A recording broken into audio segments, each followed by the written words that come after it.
కాసేపట్లో తెలంగాణ కేబినెట్ సమావేశం జరగనుంది. సీఎం రేవంత్ రెడ్డి అధ్యక్షతన సచివాలయంలో మధ్యాహ్నం 3 గంటలకు మంత్రివర్గ సమావేశం జరగబోతుంది. రాష్ట్రంలో నెలకొన్న తాజా రాజకీయ పరిస్థితులతో పాటు రాబోయే అసెంబ్లీ సమావేశాల్లో ప్రవేశపెట్టే బిల్లులపై ఈ సమావేశంలో కీలక నిర్ణయాలు తీసుకునే ఛాన్స్ ఉంది. ఇక రాష్ట్రంలోని ప్రధాన సాగునీటి ప్రాజెక్టుల పురోగతి కావచ్చు, పెండింగ్ పనులపై ఈ కేబినెట్ భేటీలో ప్రధానంగా చర్చ జరపనున్నారు. ముఖ్యంగా కొన్ని ప్రాజెక్టుల రీఎస్టిమేషన్ ప్రతిపాదనలకు మంత్రివర్గం ఆమోదం తెలిపే ఛాన్స్ ఉంది. దీంతో పాటు కరువు పరిస్థితులు, భూగర్భ జలాలు అడుగంటిపోతుండడంపై సమీక్షించనున్నారు. కరువును తట్టుకునేలా రైతులకు ప్రత్యామ్నాయ పంటల సాగును ఎలా ప్రోత్సహించాలి అనే అంశంపై మంత్రివర్గం సుదీర్ఘంగా చర్చించనుంది. మరిన్ని డీటెయిల్స్ మన చీఫ్ రిపోర్టర్ వాసుదేవ్ అందిస్తారు. వాసుదేవ్, ఇవాల్టి కేబినెట్ భేటీలో పర్టికులర్ గా ప్రాధాన్య అంశాలుగా ఏవే ఉన్నాయి, వేటిపైన చర్చించబోతున్నారు, వేటికి ఆమోదం తెలపబోతున్నారు?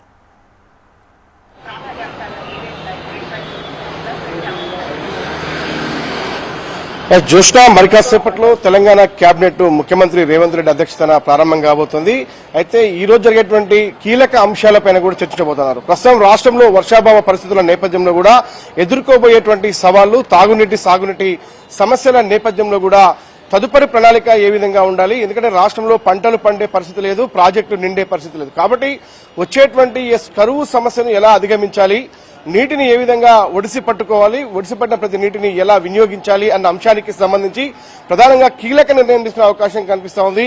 ఎలినో నేపథ్యంలో కూడా భవిష్యత్తులో జరగబోయేటువంటి నష్టం ఎలా ఉండబోతుంది, దాన్ని ఏ విధంగా పూడ్చుకోవాలి అన్న అంశానికి సంబంధించి ఇటు రాష్ట్ర ప్రజలతో పాటు రైతాంగానికి కూడా కీలక ఆదేశాలు జారీ చేసే అవకాశం ఉంది. ఈ రోజు ప్రధానంగా ఎలినో పరిస్థితుల నేపథ్యంలో కూడా ఎలా కార్యాచరణ రూపొందించాలి అన్న అంశానికి సంబంధించి ప్రధానంగా చర్చించబోతారు.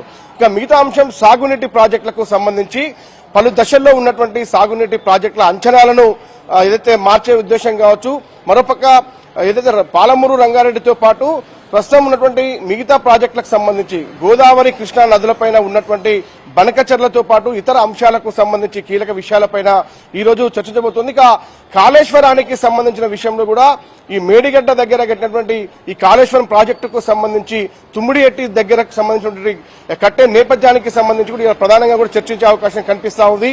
ఇక రాబోయే వర్షాకాల అసెంబ్లీ సమావేశాలకు సంబంధించి ఎప్పుడు అసెంబ్లీ సమావేశాలు నిర్వహించాలి అన్న అంశానికి సంబంధించి కూడా ఈరోజు చర్చించబోతున్నారు. ఇక మరో కీలక అంశానికి సంబంధించి ఏదైతే మెట్రో టేక్ ఓవర్ సంబంధించి ఎల్ఎన్టీ నుంచి టేక్ ఓవర్ చేసుకోవాలంటే ఇప్పటికే కేంద్రం నుంచి రావాల్సినటువంటి నిధులకు సంబంధించి కేంద్రం ఒక కమిటీ ఏర్పాటు చేసింది. కమిటీ ఏర్పాటుకు సంబంధించి ఆలస్యం జరుగుతున్న నేపథ్యంలో కూడా ఎల్ఎన్టీ టేక్ ఓవర్ సంబంధించి తీసుకోవాల్సిన తదుపరి చర్యలు ఏంటి అన్న అంశంపైన కూడా కీలకంగా కేబినెట్ లో చర్చించబోతా ఉన్నారు. ఇక వ్యవసాయ కాంటిజెన్సీకి సంబంధించి కూడా ఒక కీలక నిర్ణయం ఈరోజు తీసుకోబోతున్నారు. ఎందుకంటే ఎల్నినో పరిస్థితుల నేపథ్యంలో వర్షాలు రానటువంటి నేపథ్యంలో కూడా ఎలాంటి పంటలు పండించాలి, రైతాంగానికి సంబంధించి ఏ ప్రాంతాల్లో ఎలాంటి పంటలు పండిస్తే లాభదాయకంగా ఉంటుందో వాటికి సంబంధించి ఒక కీలక నిర్ణయం తీసుకునే అవకాశం ఉంది.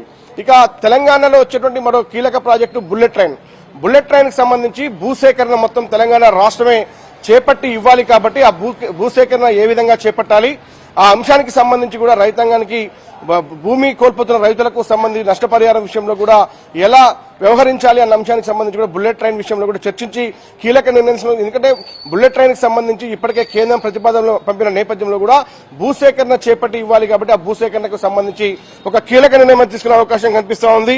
ఇక కృష్ణా గోదావరి జలాల సంబంధించి ఇప్పటికే బోర్డు ఏర్పాటు చేశారు. ఆ బోర్డులలో చర్చించారు. ఆ బోర్డు తీసుకున్న నిర్ణయాలేంటి, తెలంగాణకు జరుగుతున్నటువంటి అన్యాయం ఏంటి, గోదావరి కృష్ణా జలాలపైన ఏ విధంగా తమ ఉనికిని చాటుకోవాలి, ఏ విధంగా తమ హక్కుల్ని కాపాడుకోవాలి అన్న అంశానికి సంబంధించిన విషయంపైన కూడా కేబినెట్ ప్రధానంగా చర్చించే అవకాశం కనిపిస్తుంది. ఇక పలు పాలనాపరమైనటువంటి కీలక అంశాలు, మరోపక్క అభివృద్ధి సంక్షేమ పథకాలకు సంబంధించి కొన్ని విషయాలపైన కీలకంగా చర్చించబోతున్నారు.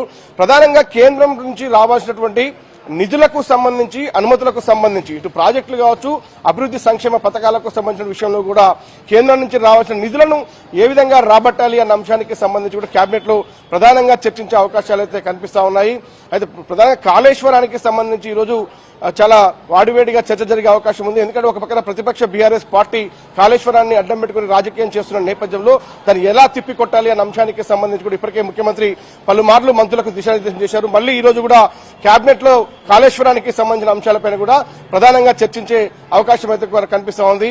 అయితే అసెంబ్లీ సమావేశాల నిర్వహణకు సంబంధించి కూడా తేదీలు ఈ రోజు కేబినెట్ అయితే నిర్ణయించే అవకాశం కూడా కనిపిస్తుంది. అయితే కేబినెట్ సమావేశం సాయంత్రం 3 గంటలకు ప్రారంభమయ్యి లేట్ నైట్ వరకు కూడా ఈ రోజు సాగే అవకాశం అయితే కనిపిస్తుంది. ఎందుకంటే రానున్న మరికొద్ది రోజుల్లోనే పార్లమెంటు సమావేశాలు కూడా ప్రారంభం కాబోతున్న నేపథ్యంలో పార్లమెంట్ లో తెలంగాణ రాష్ట్రానికి సంబంధించి వాదన ఎలా ఉండాలి అన్న అంశంపైన కూడా మంత్రుల నుంచి అభిప్రాయాలు సేకరించే అవకాశం కూడా కనిపిస్తుంది. ఢిల్లీలో జరిగేటువంటి పార్లమెంట్ సమావేశాల నేపథ్యంలో ముఖ్యమంత్రి కూడా ఢిల్లీ బయలుదేరి వెళ్తా ఉన్నారు. తెలంగాణ రాష్ట్రానికి రావాల్సినటువంటి నిధులు వాటాలకు సంబంధించి కూడా కేంద్రం పైన ఒత్తిడి చేసే అంశానికి సంబంధించి ఏ అంశాలు ముడిపడి ఉన్నాయో వాటన్నిటిని కూడా ఈ రోజు కేబినెట్ లో చర్చించారు. మొత్తానికి ఈ రోజు జరిగేటువంటి కేబినెట్ చాలా కీలకంగా కాబోతోంది. ప్రధానంగా తెలంగాణకు సంబంధించి సాగునీటి ప్రాజెక్టులతో పాటు రావాల్సిన అభివృద్ధి ఏదైతే ప్రాజెక్టులు ఉన్నాయో వాటన్నిటిపైన కూడా చర్చించి ఒక కీలక నిర్ణయం తీసుకునే అవకాశం అయితే కనిపిస్తా ఉంది. రైట్.